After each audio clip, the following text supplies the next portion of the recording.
ఎవరి కొరకు ఎందుకొరకు సాగించు పోరాటము ఇల్లు విడిచి పల్లె విడిచి ఎన్నాళ్ళు ఈ నరకము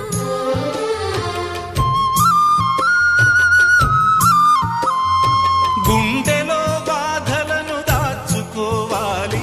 నా పోరు బాటలో నీ తోడు కావాలి పల్లెనే ఇల్లుగా నువ్వు చూసుకోవాలి పంచాది నిర్మలకు చెల్లెవనిపించాలి